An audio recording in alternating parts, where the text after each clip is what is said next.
जय हिंद दोस्तों, वंदे मातरम। कुल्हड़ पिज्जा कपल वालों का जो भी किस्सा था अभी चल ही रहा है, उस बारे में हम लोगों ने एक भी बार वीडियो नहीं बनाया, एक भी बार उस बारे में जिक्र नहीं किया, क्योंकि मुझे सही नहीं लगा उस बारे में बिल्कुल भी बात करना।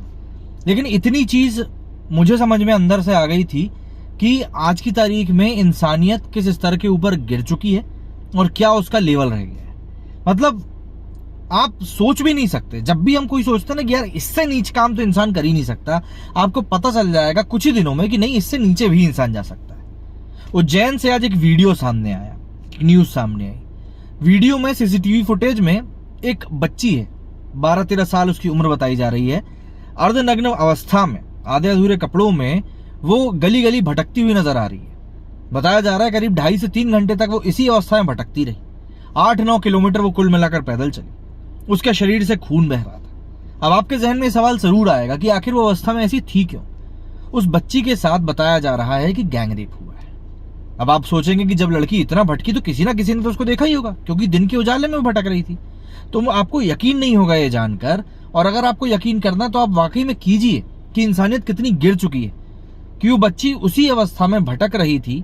जो सीसीटीवी फुटेज सामने आ रहा है उसमें वो लोगों से मदद मांगती हुई दिखाई दे रही है, लेकिन किसी ने मदद नहीं करी उस बच्ची की। लोगों ने उसको आगे बढ़ा दिया। अर्धनग्न अवस्था में एक 12-13 साल की बच्ची, ऑब्वियस सी बात है उसकी अवस्था को देखकर किसी को भी मुझे नहीं लगता कि पहचानने में थोड़ी भी मुश्किलात हुई होगी कि आखिर उसके साथ क्या हुआ है।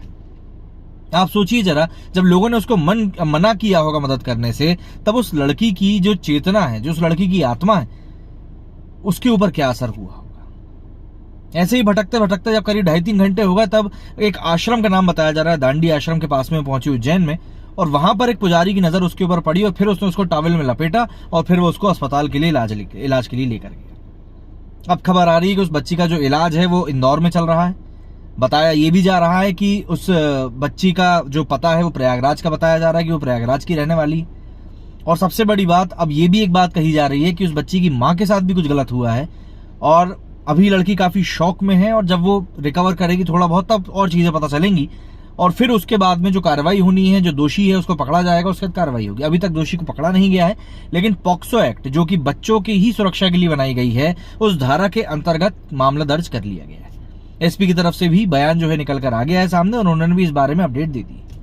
और आप जरा ये सोचिए, हम इंसानियत के गिरने की तो बात कर ही रहे हैं, किसी ने उस बच्ची की मदद नहीं करी।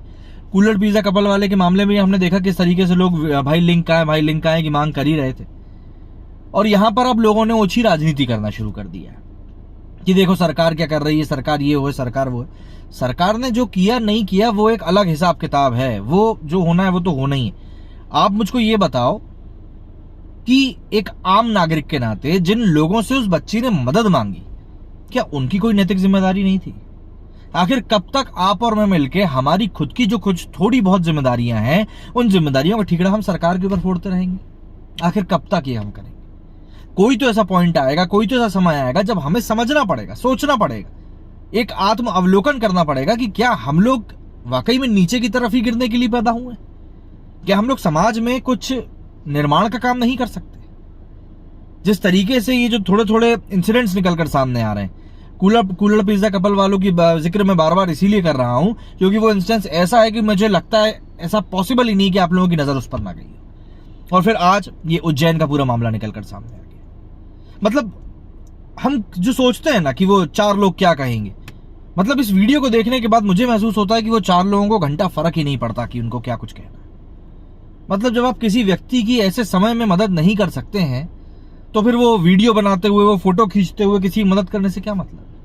आप मुझे बताइए। कई लोग हैं, मैं जानता हूं आप में से, कि इस बात का जवाब आप नहीं दे पाएंगे, और ये बहुत संवेदनशील बात है। तो कृपया करके इस बात का मजाक उड़ाने की चेष्टा तो बिल्कुल भी ना करें, क्योंकि अगर आप मजाक इस बात का भी उड़ाएंगे या इस बात के ऊपर भी बोलेंगे कि नहीं ऐसा नहीं वैसा, तो कहीं ना कहीं आप खुद को ही गाली बक रहे हो।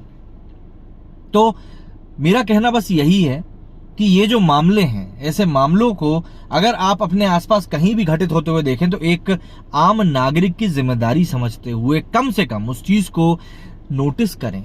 जो भी कोई आपके आसपास में जिम्मेदार व्यक्ति है, अधिकारी है, अफसर, तो उस तक इस बात को संज्ञान में लेके जाए।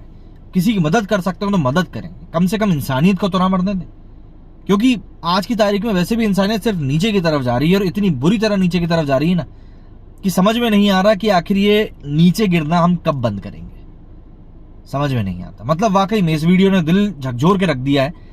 सोशल मीडिया पे अलग अलग जगहों पर ये वीडियो काफी वायरल हो रहा है, और उस वीडियो में उस बच्ची की मदद मांगने पर जब शख्स मना करते हुए नजर आ रहे हैं ना कि नहीं हम मदद नहीं करेंगे, आगे जाओ, वाकई में दिल रोता है कि आखिर में इंसानियत इतनी नीचे गिर कैसे गई। और वाकई में अगर ऊपर भगवान है और वो देख रहा है कि नहीं क्या चल रहा है इस समय दुनिया में, तो शायद वो भी रो रहा होगा कि उसने ये सोच के तो कभी इंसान को नहीं बनाया था।